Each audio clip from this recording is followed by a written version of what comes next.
ॐ नमो भगवते रुद्राय नमस्ते रुद्रमन्यवभूतोत इषवे नमः नमस्ते अस्तु धन्वने बाहुभ्यामुत ते नमः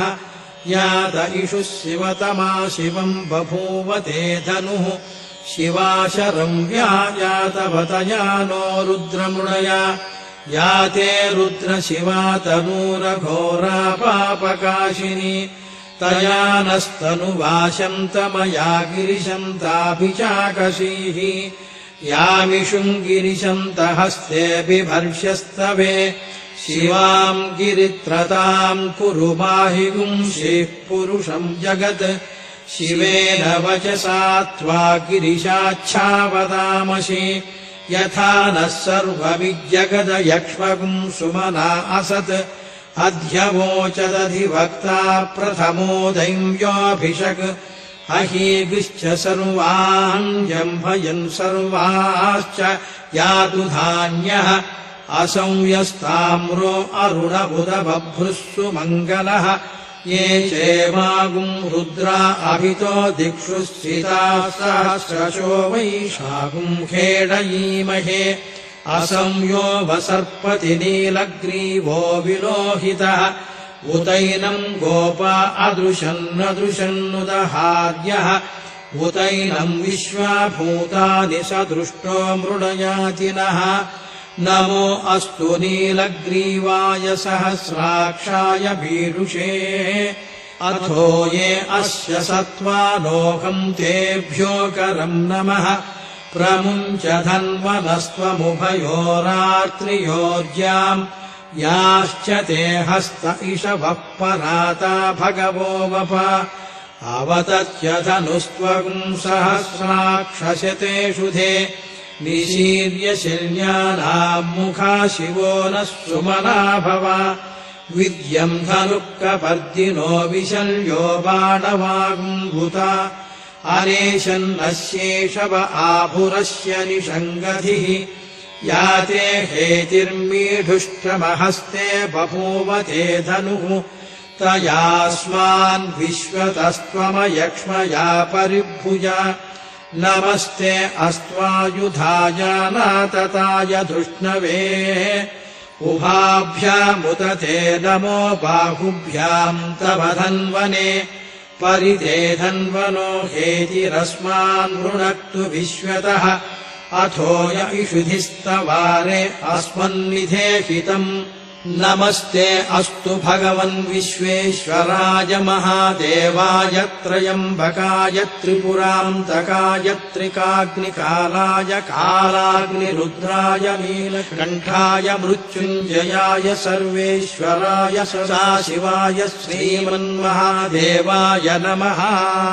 नमो हिरण्यवाहवे सेनान्ये दिशाम् च पतये नमो नमो वृक्षेभ्यो हरिकेशेभ्यः पशूनाम् पतये नमो नमः सस्पिञ्जराय त्विषीमते पथीनाम् पतये नमो नमो बभ्रुषाय व्याधिनेन्नानाम् पतये नमो नमो हरिकेशायोपवीतिने पुष्टानाम् पतये नमो नमो भवस्य हेत्यै जगताम् पतये नमो नमो रुद्राय तताविने क्षेत्राणाम् पतये नमो नमः सूताय हंसाय वनानाम् पतये नमो नमो रोहिताय स्थपतये वृक्षाणाम् पतये नमो नमो मन्त्रिणे वाणिजाय कक्षाणाम् पतये नमो नमो भुवन्तये वारिवस्मृताय औषधीनाम् पतये नमो नमः उच्चैर्घोषाय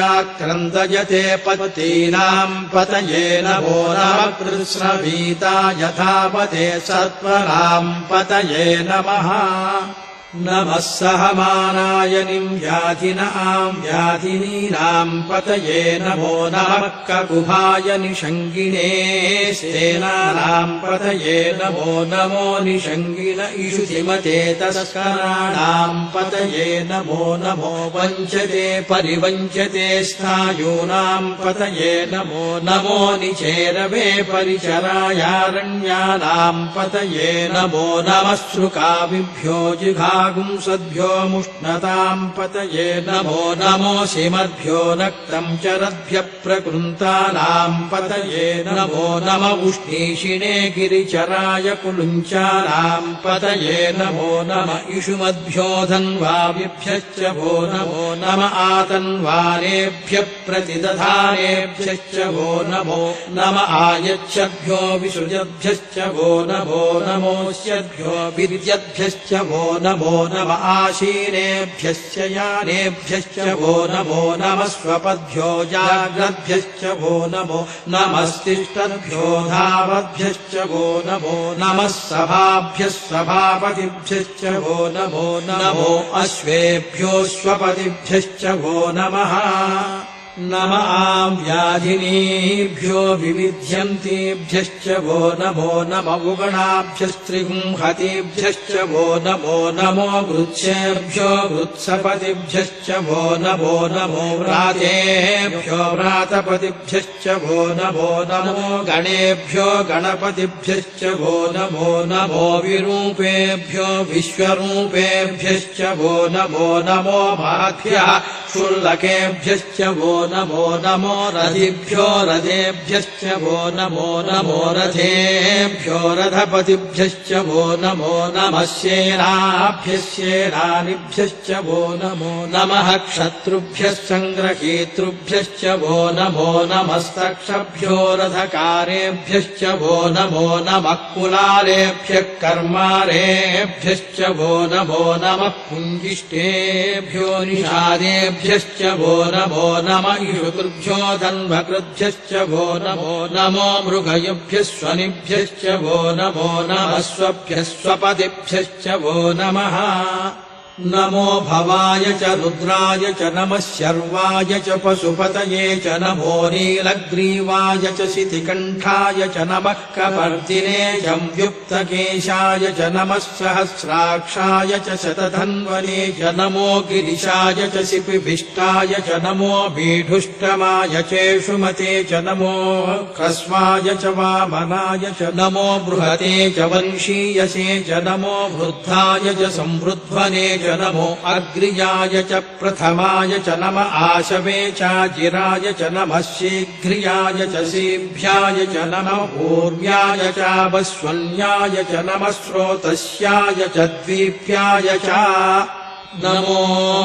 ज्येष्ठाय च कनिष्ठाय च नमः पूर्वजाय च परजाय च नमो मध्यमाय चापगल्भाय च नमो जघन्याय च बुद्ध्रियाय च नमः स्वोभ्याय च प्रतिसर्याय च नमो याम्याय च क्षेम्याय च नमः उर्वर्याय च खल्याय च नमः श्लोक्याय चावसान्याय च नमो वन्याय च कक्ष्याय च नमः श्रवाय च प्रतिश्रवाय च नमः आशुषेणाय चासुरथाय च नमः सूराय चावभिन्दते च नमो वर्मिणे च वरूधिने च नमो बिल्विने च कवचिने च नमः श्रुताय च श्रुतसेनाय च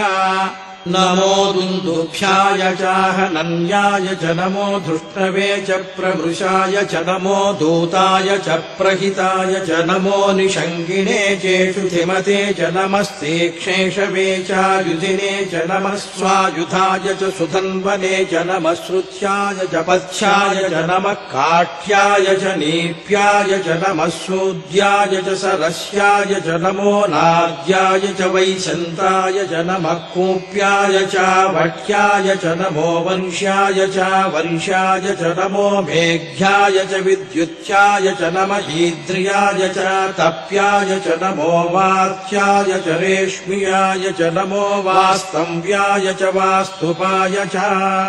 नमः सोमाय च रुद्राय च नमस्ताम्राय च रुणाय च नमः शङ्गाय च पशुपतये च नमः उग्राय च भीमाय च नमो अग्रे वधाय च दूरे वधाय च नमो हन्त्रे च हनीयसे च नमो वृक्षेभ्यो हरिकेशेभ्यो नमस्ताराय नमः शम्भवे च मयोभवे च नमः शङ्कराय च मयस्कराय च नमः शिवाय च शिवतराय च नमस्तीर्थ्याय च कूल्याय च नमः पार्याय च वार्याय च नमः प्रतरणाय चोत्तरणाय च नमः आधार्याय च लाद्याय च नमः शिष्याय च फेन्याय च नमः शिखत्याय च प्रवाह्याय च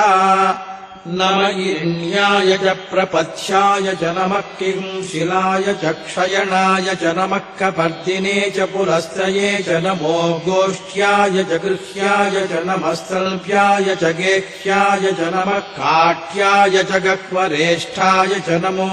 ह्रदय्याय च निवेश्याय च नमः पागुंसंव्याय च रजस्याय च नमः स्तुष्प्याय च हरित्याय च नमो लोप्याय चोलप्याय च नमः ऊर्व्याय च सूर्म्याय च नमः पर्ण्याय च पर्णशद्याय च नमोपगुरमाणाय चाभिघ्रते च नमः आर्खिदते च प्रखिदते च नमो वक्किरिकेभ्यो देवानागं हृदयेभ्यो नमो विक्षीणकेभ्यो नमो विचिन्वत्केभ्यो नमः आनिर्घतेभ्यो नमः आमीवत्केभ्यः द्रावे अन्धसस्पते दरिद्रम् नीललोहिता येषाम् पुरुषाणामेषाम् पशूनाम् माभेर्मा रोमो येषाम् किञ्चनाममतु या ते रुद्रशिवा तनुः शिवा विश्वाह भेषजी शिवा रुद्रस्य भेषजी तया नो मृडजीवसे इमागुम् रुद्राय तवसे कपर्दिने क्षयद्वीराय प्रभरामहे मतिम् यथा नः शमसद्विपदे चतुष्पदे विश्वम् पुष्टम् ग्रामे अस्मिन्ननातुरम् मृडानो रुद्रोतनो मयस्पृथि क्षयद्वीराय नमसा विधेमते यच्छम् च योश्च मनुरायजे पिता तदस्यापतवरुद्रप्रणीतौ मानो महान्तमुतमानो अर्भकम् मानवुक्षन्तमुतमानवुक्षितम् मानो वधिः पितरम् मोतमातरम् प्रियामानस्तनुवो रुद्रवीरिषः मानस्तोकेतनये मान आयुषि मानो गोषु मानो अश्वेषु रीरिषः वीरान्मानो रुद्रभामितो मधीर्हविष्मन्तो नमसा विधेमते आरात्ते गोघ्न उत पूरुषघ्ने क्षयद्वीराय सुम्नमस्मेते अस्तु प्रक्षाजनो अधि च देव ब्रूह्यथा जनः शर्म यच्छद्विवर्गाः स्तुहि स्तुतम् गर्तसदम् युवानम् मृगम् न भेममुपहत्नुमुग्रम् मृडाचरित्रे रुद्रस्तवानो अन्यम् ते अस्मन्निवपन्तु सेनाः परिणो रुद्रस्य हेतिम् गृणक्तु परित्वेषस्य दुर्मतिरघायोः अवस्थिरा मघवद्भ्यस्त्वनुष्वमीढ्वस्तोकायतनयाय मृडया मीढुष्टमशिवतमशिवो नः सुमना भव परमे वृक्ष आयुधम् निधाय कृत्तिम् वसार आचर पिनाकम् बिभ्रदागहि विगिरिदविलोकित नमस्ते अस्तु भगवः यास्ते सहस्रगुम् हेतयोऽन्यमस्मन्निवपन्तु ताः सहस्राणि सहस्रधा बाहुवोस्तव हेतयः तासामीशानो भगवः पराचीनामुखाकृति सहस्राणि सहस्रशो ये रुद्रा अधिभूम्याम् तेषागुम् सहस्रयो जने वधन्वानि तन्मसि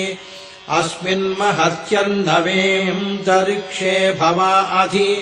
नीलग्रीवाश्चितिकण्ठाः शर्वा अधः क्षमाचराः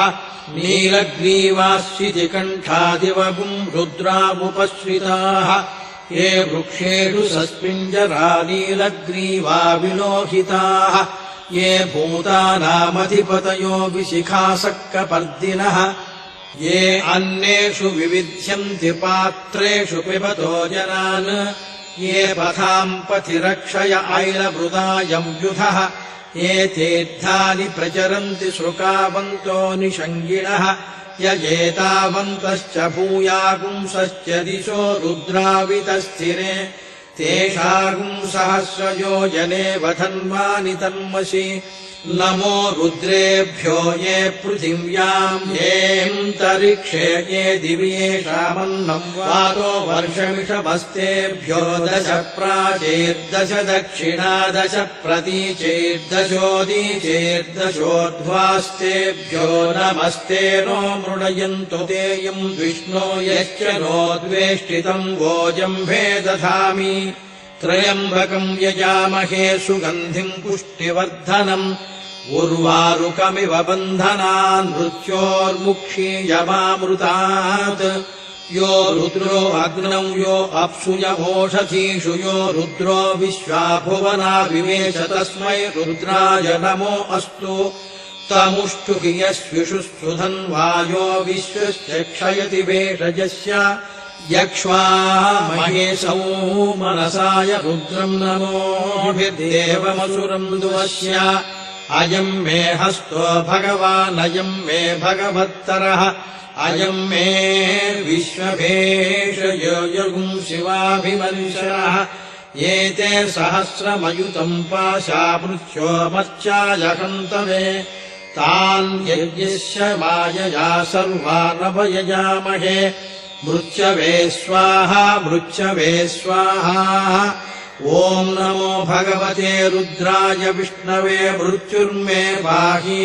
प्राणानाम् ग्रन्थिरशिरुद्रो मा विशान्तकः तेनान्येनाप्यायस्व नमो रुद्राय विष्णवे मृत्युर्मे पाहि मम मृत्युर्नश्यत्वायुर्वर्धताम् ॐ शान्तिः शान्तिः शान्तिः।